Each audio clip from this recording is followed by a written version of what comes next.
Welcome to the Great Detectives of Old Time Radio. From Boise, Idaho, this is your host, Adam Graham. If you have a comment, email it to me, box13@greatdetectives.net. Follow us on Twitter at Radio Detectives and become one of our friends on Facebook, facebook.com/Radio Detectives. Before we get started, I want to dedicate this program to the memory of Dragnet cast member and most notably the star of Adam 12, Martin Milner, who passed away on September 6th at the age of 83. We'll talk more about Mr. Milner after the program. Now it's time for today's episode of Dragnet. The original air date, September the 7th of 1950. And the title, The Big Poison.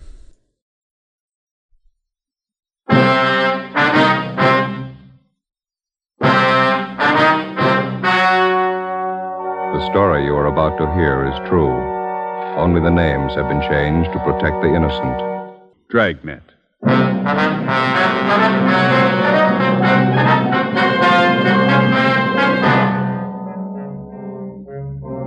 You're a detective sergeant. You're assigned to homicide detail. An old couple suddenly disappear from one of the fashionable neighborhoods in your city. There's no trace of them, not a clue to their whereabouts. Foul play is suspected. Your job, find them.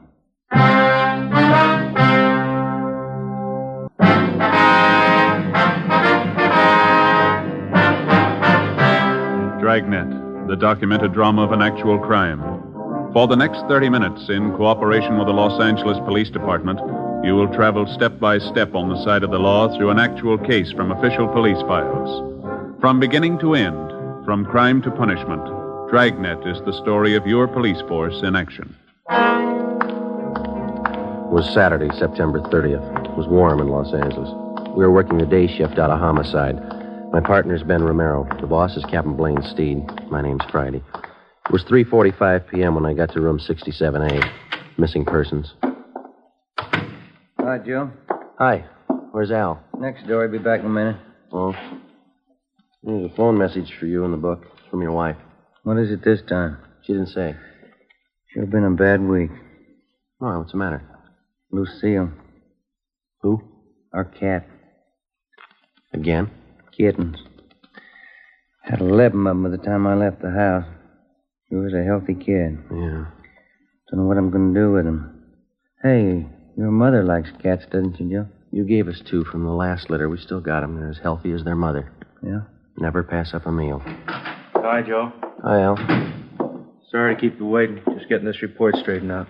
Here you go. Uh-huh. Mr. and Mrs. Walter Apperson. How long they been missing? Well, today's the 4th day. They're an elderly couple. One of their next-door neighbors got a little worried when he didn't see him around the house. Came in yesterday and filed a 316 on him. Let's see. Clarence Stokely. Is that the neighbor? Yeah. It says here he lived next to the Appersons for 28 years. Never known him to take off like this. Checked Apperson's cottage out there. Dirty dishes on the kitchen table. Not the way an old couple leave a house normally. And how about friends and relatives? And Stokely called him. None of them have seen or heard from the Appersons for a week. Checked out 2 of their 3 living relatives. Cousin in Eagle Rock, niece in Alhambra. They don't know a thing. Mm-hmm. Wonder if I can see that, Ben. Oh, yeah. Thank you. Well, how about the third relative? Nephew, is that it, Joe? Yeah. Frank Apperson. Says here he goes to a private college out near Monrovia. Yeah, I haven't been able to contact the kid. He's away on a vacation. Possible the old couple might be with him? Not according to Stokely. Says the Appersons seldom spend any time away from their home. That's all we've got to go on, huh? Just the neighbor's story? Yeah. Oh, he says he checked the garage, too. The Appersons' car's gone. How does that tie in? Well, Mr. Apperson hasn't driven the car for the last year and a half. He has a nephew or some friend drive whenever he wants to go out. One more thing. May mean something, may not. What's that, Al? Mrs. Apperson's an invalid. Yeah? She hasn't left the neighborhood in 10 years. 4 p.m. Ben and I left the office and drove out to interview the neighbor of the missing couple. After checking at his home, we finally located him at his place of business, a small barber shop at the corner of 54th Street and Maxford Place. The chipped gold lettering on the window read, Jim Dandy Tonsorial Parlor.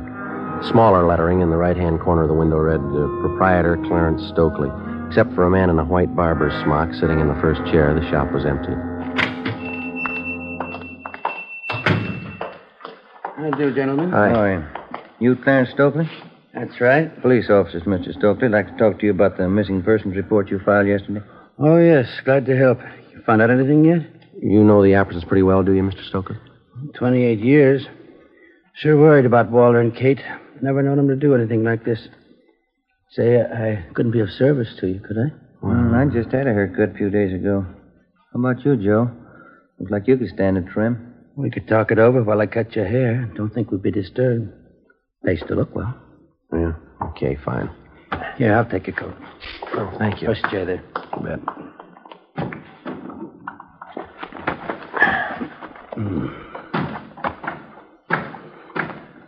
Mr. and Mrs. Apperson didn't mention anything about going away on a trip, did they? Not a word. That's what makes it so strange.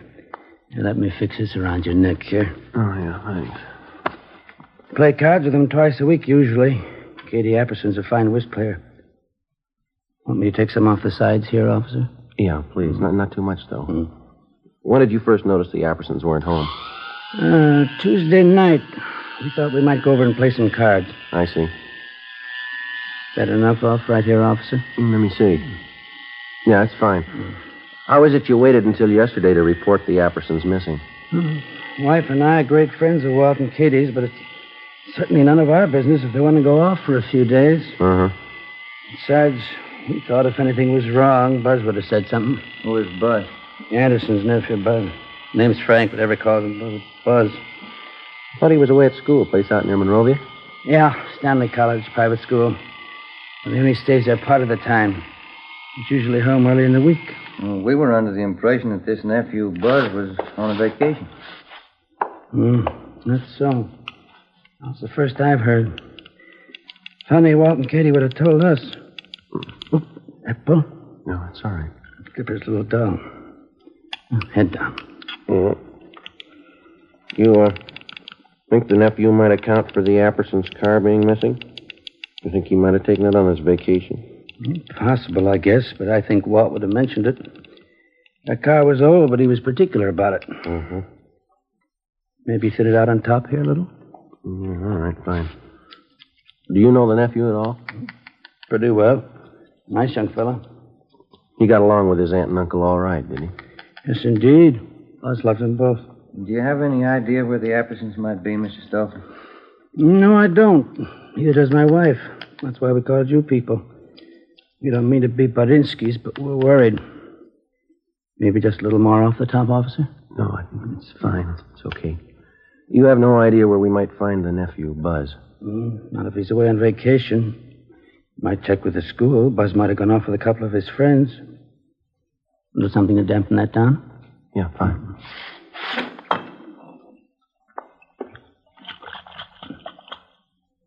Yeah, that porch light of theirs been burning for 3 nights and 3 days. It really kicks up the old electric bill. Maybe the Appersons may have overlooked it. Huh? Maybe.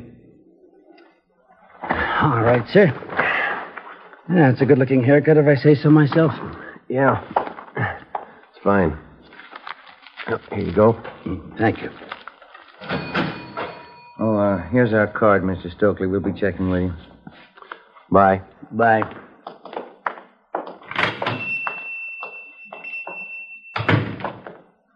Can I borrow your comb? Barbara never combs your hair right. That's not going to help you. Huh? It's the way he cut it. What do you mean? He put the part on the other side.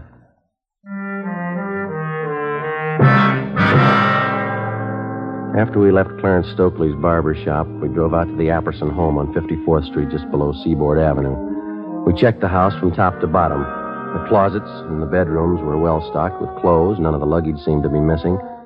In the basement, back on one of the cupboard shelves, we found a bottle of cyanide. It was half filled. In the kitchen, we found dirty dishes still lying on the table. We put in a call to Ray Pinker at the crime lab, and he came out and took sample scrapings from each of the 3 plates and specimens from each of the half-filled cups of coffee on the table. He also took along the bottle of cyanide to examine it for fingerprints. Ben and I called the record bureau just as a matter of routine and asked for any make and warrants on the nephew, Frank Buzz Apperson. R&I called back with the information that Frank Apperson had been arrested for grand theft auto 6 weeks before. His trial was pending. We checked back with the barber, Clarence Stokely. He knew nothing about the trouble.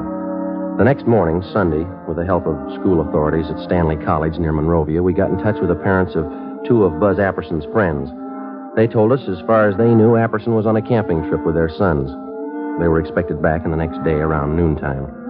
From one of the boarding students at Stanley College, we got the name of Buzz Apperson's girlfriend, a Miss Norma Louise Bernard. She lived in San Marino. Sunday night, we drove out to interview her. I don't know what I can tell you, Sergeant. Buzzy's on a camping trip with two of the fellows from school. That's all I know. When did he leave? Do you know, Miss Bernard? Last Monday morning, they left from school, said they'd be gone for a week. They're coming back tomorrow. Mm-hmm. You know Buzz Apperson pretty well? Yes, I do, as well as anyone, I guess. What is he, just a casual date? Oh, Buzzy and I have been going steady for almost a year now. I see. How old are you? I'm 19. Have you ever met the Appersons, his aunt and his uncle? Just once. They're awfully sweet. How did Buzz get along with him, do you know? Well, fine, I guess. The only argument Buzz ever told me about was a month ago. He wanted more allowance, and his uncle said no. Was Buzz ever in any trouble to your knowledge, Miss Bernard? I don't think I know what you mean. What kind of trouble? Well, I mean, was he ever in any trouble at the college or with the law in any way? Oh, you mean that car Buzz took about 2 months ago? Yeah. We were supposed to go to this school dance, and Buzz didn't have a car. I guess he was ashamed. He said he knew the fellow he borrowed the car from, but the day after the dance, the cops came. How did his uncle react to that? Well, there was a terrible row, Buzz said. I really shouldn't be telling you. Bud made me promise. How were feelings between the boy and his uncle before he left on the trip? Did he mention anything to you about that? Well, we had a date last Sunday night. I asked him how things were at home. He didn't seem to want to talk about it. The last time you saw him was Monday morning. Is that right? Yes, just before he left on the camping trip. Well, you're sure he went on that trip? Well, of course I'm sure. How do you mean? He said, no matter who asked you, I went on a camping trip. He said it a couple of times. Did he offer any explanation? No, but I knew everything was all right. Oh, is that so? How? I could tell. The way he kissed me.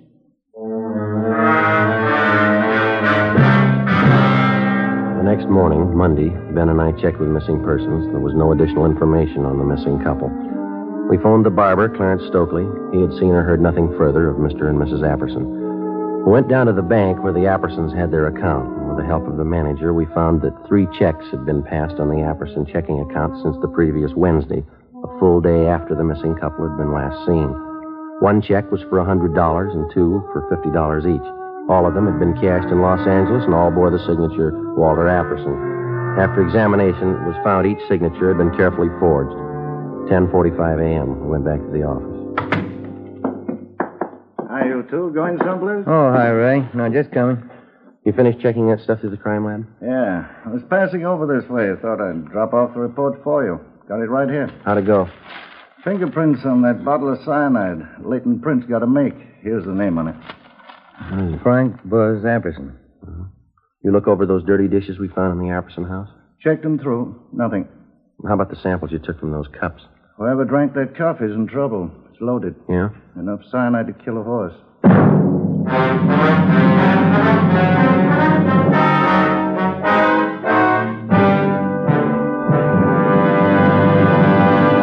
You are listening to Dragnet, the case history of a police investigation presented in the public interest.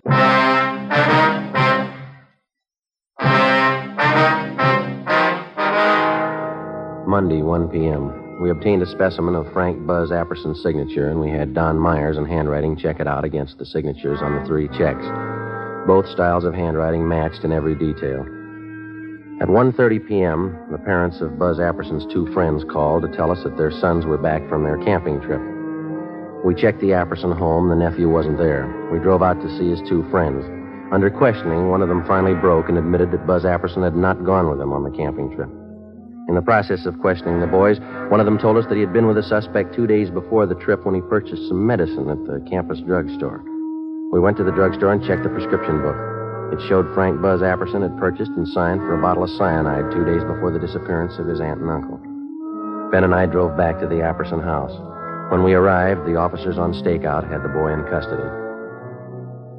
No, I'm sorry, officers. I wish I could help you out, but, well, maybe it's not as bad as you think. When did you last see your aunt and uncle? Monday, before I left on the camping trip. They're in the habit of going off like this, are they? Oh, sure. Aunt Kate and Uncle Walter have friends all over. They go on trips all the time. Is that so? How do they get there? They drive, both of them. They've been driving for years. You talked to your uncle's friend, this Mr. Stokely next door. He says your aunt and uncle haven't been driving for at least a year and a half. Stokely, the barber? He's one of the neighborhood cranks, Sergeant. Anybody around here can tell you that. Minds everybody's business but his own. You don't seem too worried about your aunt and uncle. Think they're all right? Well, we'd have heard by now if they weren't, don't you think, sir? They probably took off on a trip. That's just about the size of it, I think. And how about this trip of yours? Sir? Well, this camping trip that you just come from. Oh, a couple of fellows from school. We went camping up by Big Bear for a week. Mm-hmm. Pretty good fishing for September. Ever been up there? Yeah, have you? Well, sure. I just said that's where we've been camping. Say, I'm a little thirsty. There's a couple bottles of ale in the refrigerator. Care for a bottle? No, not right now, thanks. Well, would you mind if I had one? Sure could use it. No, you go right ahead. We can talk in the kitchen. Place is in kind of a mess. I guess I'll have to go in and clean it up. Does your aunt usually leave in a hurry like this? Not usually, no. Dishes all over the place. She probably figured she'd wait till she got back to clean up. Mm-hmm. Aunt Kate does things like that once in a while. That so? Yeah, she's like that sometimes. Well, happy days. Yeah.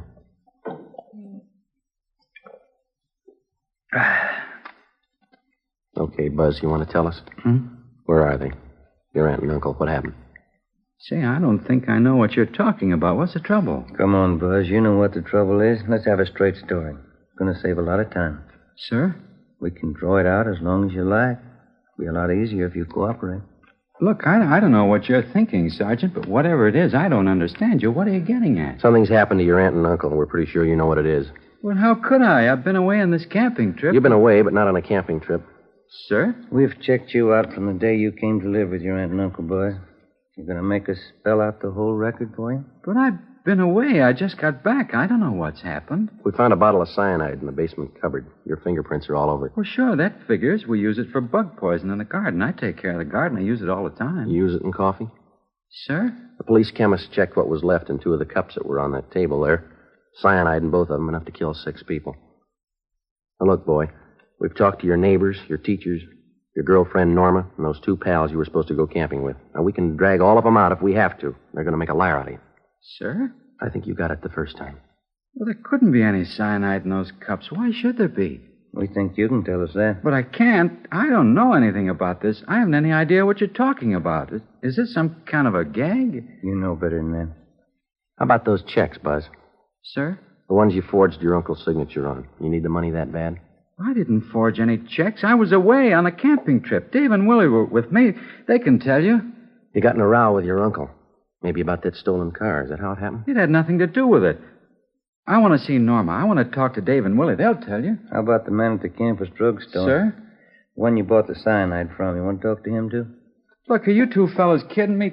This must be some kind of a gag, is it? Your aunt and uncle are missing. There's evidence of foul play. Now, does that sound like a joke?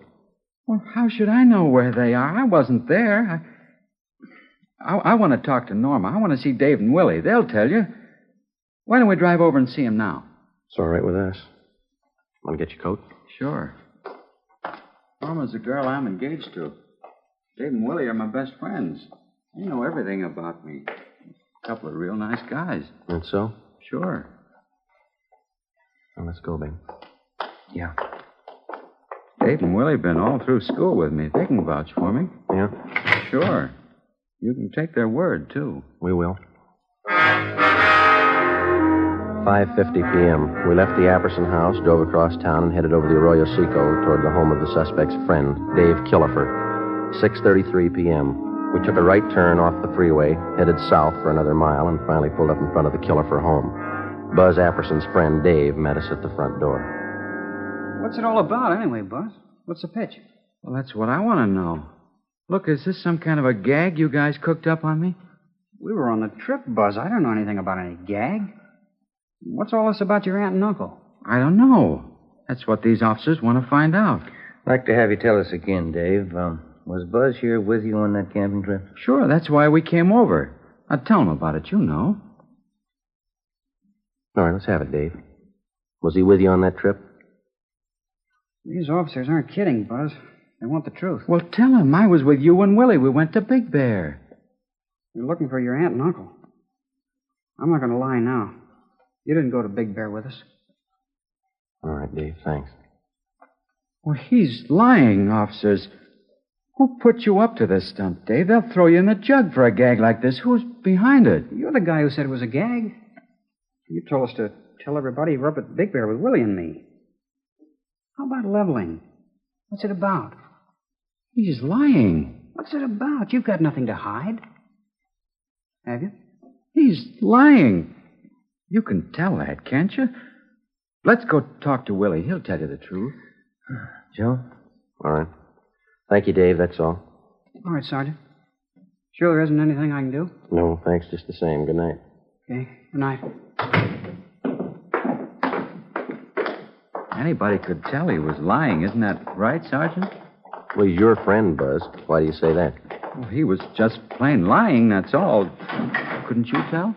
No, I couldn't. How about you, Ben? Not me. Why would he lie, Buzz? You told us he was your pal. Some kind of a stupid gag they're pulling. Gang in the fraternity I belong to. Dave's one of them. They've done it before. I don't know why they're lying, but they are. Where's your friend Willie live? Sir? You said you wanted to drive over and have us talk to Willie? Oh, yeah. Oh, where does he live? Look, would you mind very much? How's that? I got a terrible headache. Would you mind very much just driving around a while? I'd like to clear my head a little. I can't figure this thing out. All right. Why don't you roll down the window there, Buzz? Okay. Yeah. The air feels good. Sure is hot out tonight. Yeah, Been a pretty long summer, hasn't it? Yeah, it has. Say, I guess maybe we ought to forget about going over to Willie's place. He strings along with the rest. He'd probably lie, too. You said you wanted us to have a talk with him. Yeah, but I've been thinking about it. He'd only lie. It'd be better if we drove over to see Norma. That's the girl I'm engaged to. Yeah, that's what we understand. If anybody can give you a straight story, Norma can. She doesn't live far. Straight down the road here into San Marino. Yeah, we know. Oh. Sure would appreciate it if you'd drive over there. Okay. Norma can straighten this thing out. Swell girl. We're going to get married as soon as we can. Oh? Yeah.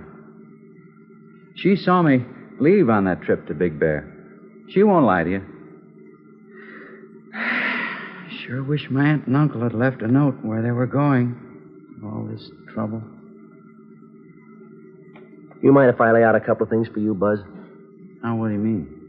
When a police officer picks somebody up, he's got a good reason for it. Yeah, but Dave was lying, Sergeant. You know that. It's a lot more than what Dave had to say. Now, you've done something wrong. We don't know what exactly, but we've got an idea, and we're going to find out. You can't prove anything. I got that cyanide for the garden. We use it around the house for different things. You don't use it in coffee cups. What happened, boy? Where's your aunt and uncle? Next turn for Norma's house, up by the signal. Turn left. Yeah. Come on, Buzz. You know what happened. You're going to have to face it sooner or later. If it's not tonight, then tomorrow morning or tomorrow night or the night after. But I don't know what happened. The facts say you do, and they're not going to disappear. Now, you made the problem. It's going to stick out in front of you till you find an answer. How about it? Norma will know what to do. Wait till I talk to Norma. Why don't you stand up and face it, boy? Getting your girl mixed up in this isn't going to help. She'll know what to do. Can she find your aunt and uncle? Can she? How about the 3 checks? How about them? Can she explain those signatures that you forged? Maybe those fingerprints on the cyanide bottle. Can she help you out there? Now, look, Buzz, I believe you. You love the girl. Do you want her mixed up in all this? Here we are, Joe. Okay. That's the right house, isn't it? Yeah. Yeah, that's Norma's house. All right, what's it going to be? Do we go in? She'd cry. She'd only cry. Norma thinks a lot of me. Yeah? She's a swell girl. I don't want to have to tell her. She'd only cry. Yeah. I killed my aunt and uncle. 8 p.m. Buzz Apperson directed us to drive to San Pedro to the west basin of the Los Angeles harbor. We got out of the car and followed him to the end of one of the piers. He told us his story, and we put in a call to the office. Within half an hour, a fireboat and a barge were on the scene, and a diver was sent down into the water a few yards from the edge of the pier. We stood by and watched. Buzz Apperson, Ben, and I. I put quite a bit of cyanide in the coffee. I had to be sure. How'd you manage to get both of them in the car? I waited till way after dark, and then I dragged them out. Drove down to the end of the pier right here. Put the car in low. It went over, right where the diver went down, just this end of the barge. All right. Clear those lines up there. Here's the first one. You better stand back there. Yeah, watch it. Okay, sir. Let's go.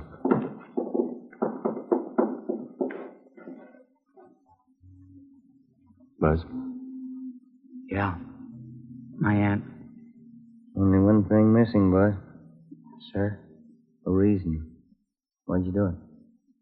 I'm not sure anymore. Stolen car trouble, I guess. My trial was coming up. All that trouble.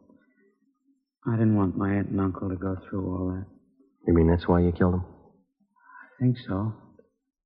I didn't want them to be ashamed of me. That must sound funny. Nobody's going to believe you. Suppose they don't. Yeah. Will it make any difference?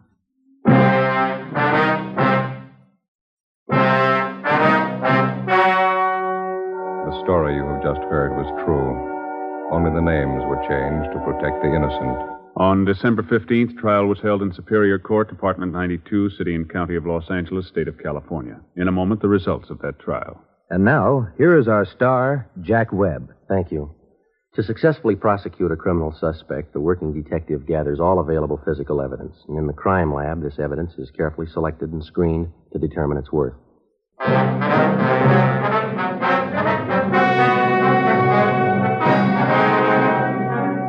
Frank Buzz Apperson was tried and convicted of murder in the first degree and sentenced to life imprisonment. He is now serving his term in the state penitentiary. You have just heard Dragnet, a series of authentic cases from official files. Technical advice for Dragnet comes from the Office of Chief of Police W.H. Parker, Los Angeles Police Department. Coming up, Duffy's Tavern. Be sure to hear Theater Guild Sunday on NBC.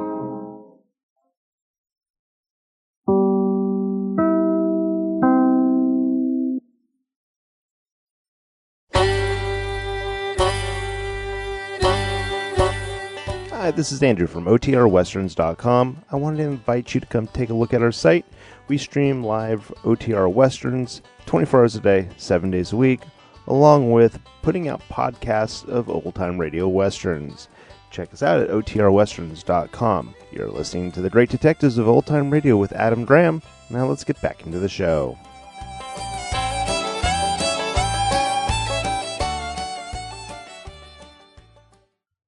Welcome back. Well, this is another case where Dragnet told a very different story from other crime dramas. If you watch the detective movies, when the detective calls out the criminal either breaks down or confesses, or grabs a hold of the protagonist's pistols and makes a desperate dash to escape.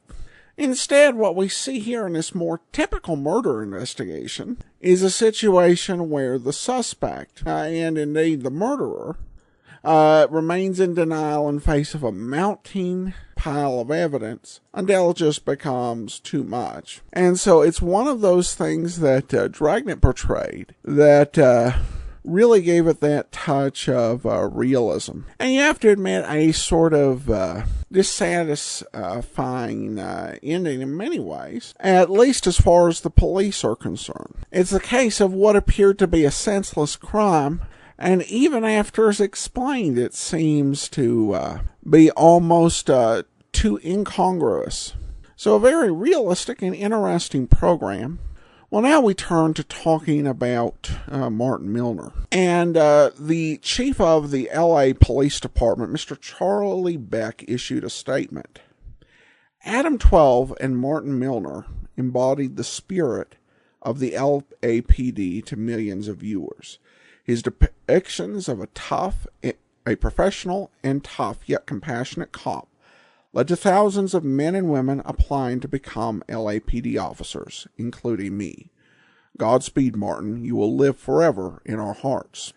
When it comes to talking about actors' legacies, it can be a bit of a challenge because there's a natural tendency to confuse the actor and the role they played.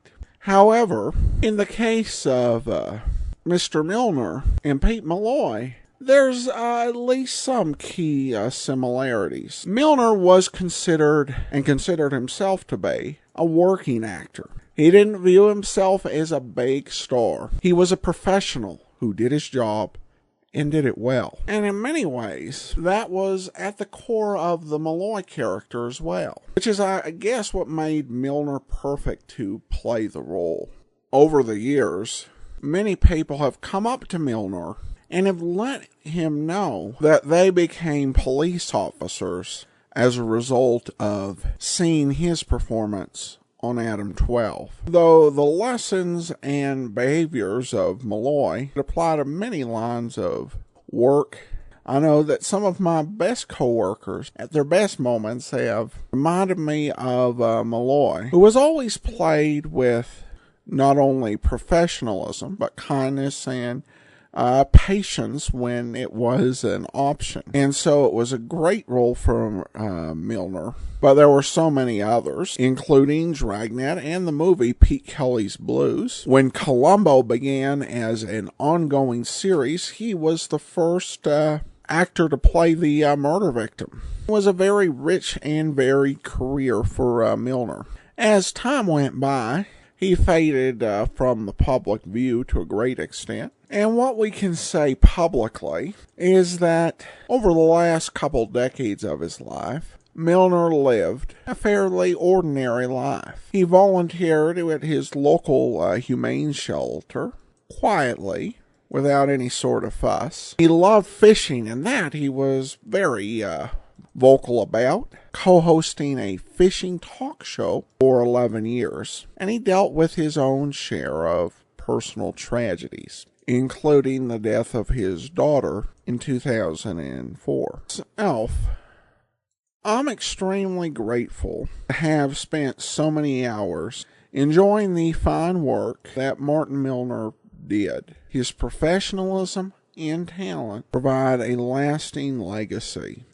We won't be airing his episodes. He spent 4 radio episodes as Joe Friday's partner, and those are really best listened to in context, and his roles in them really are quite limited. However, our next video theater will feature an episode of Dragnet starring Martin Milner, or I should say featuring him in the big producer rather than the big actor, which had been the play we'd been intending to bring you. So be sure and listen to that coming up in 8 days.